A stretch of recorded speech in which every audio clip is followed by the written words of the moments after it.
Bonjour bien-aimés frères et sœurs, que le Seigneur nous bénisse ce matin. Nous allons partager la parole de Dieu. Nous voulons élever le nom de notre Seigneur, notre Dieu. Seigneur, merci pour les 36 semaines que nous avons passées depuis le 1er janvier jusqu'à ce jour. Nous avons eu des mauvais jours, nous avons connu des moments difficiles, mais aussi des bons. Le monde est à la renverse, mais ta grâce nous suffit. Comment ne pas te dire merci et bénir ton nom pour toutes choses, pour toute grâce, pour tout ce que tu as accompli dans nos vies.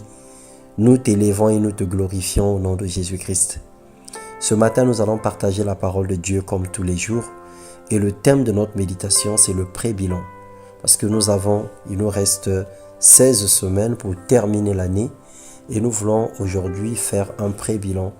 Nous voulons réfléchir et nous pencher sur la question pour pouvoir préparer ce qui reste à faire pour terminer l'année.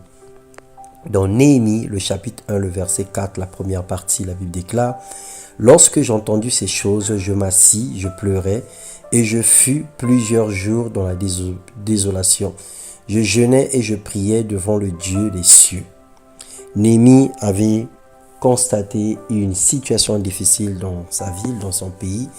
Il avait constaté une situation malheureuse et il a pleuré, il a jeûné et il a prié le Seigneur pour avoir une orientation et savoir comment est-ce qu'il allait se comporter pour pouvoir aider son pays.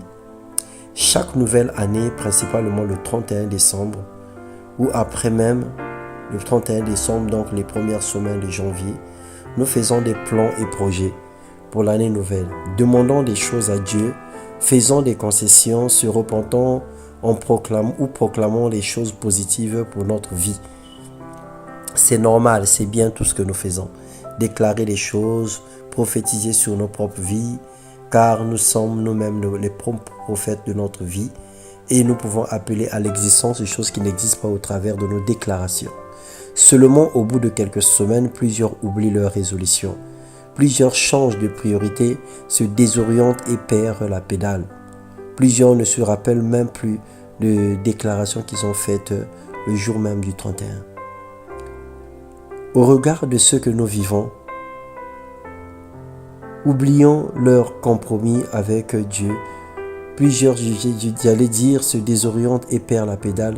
Oublions leur compromis avec Dieu et passant le témoin au murmure, aux larmes et plaintes, voire même un saut vers les choses du passé et le désespoir.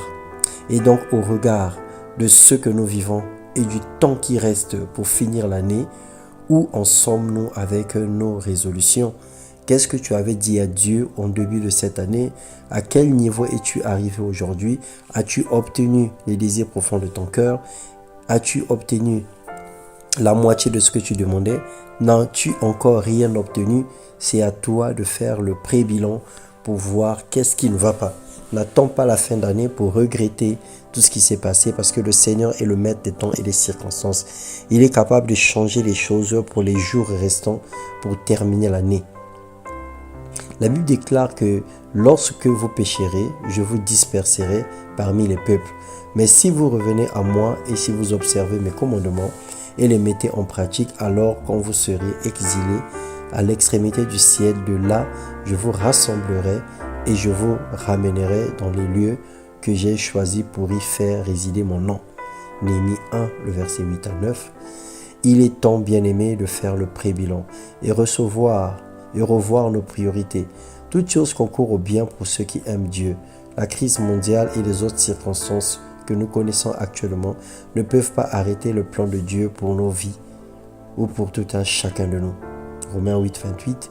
La Bible nous recommande de prendre l'attitude de Néhémie, de sortir des plaintes et des lamentations, de reconstruire la muraille, les bouches trous, refermer les fissures et intercéder et reprendre à zéro, reprendre la course, recommencer encore et encore. La main de Dieu n'est pas courte pour nous toucher. Il peut changer les choses pour les 16 semaines restantes, afin de clore l'année 2022 et faire de 2023 une année de réussite pour nous au milieu de la désolation et de l'échec mondial. quel que soit ce que le monde est en train de vivre, quel que soit ce que le monde est en train de traverser. La Bible déclare que n'appelez pas crise ce que le monde appelle crise, n'appelez pas conjuration ce que le peuple appelle conjuration. Parce que le Seigneur lui-même, il sait ce qu'il a prévu pour nous et là où il nous emmène. Que Dieu vous bénisse et vous comble de sa grâce, qu'il vous remplisse de sa paix divine et qu'il se manifeste en tout à chacun de nous. Au nom puissant de Jésus-Christ. Amen.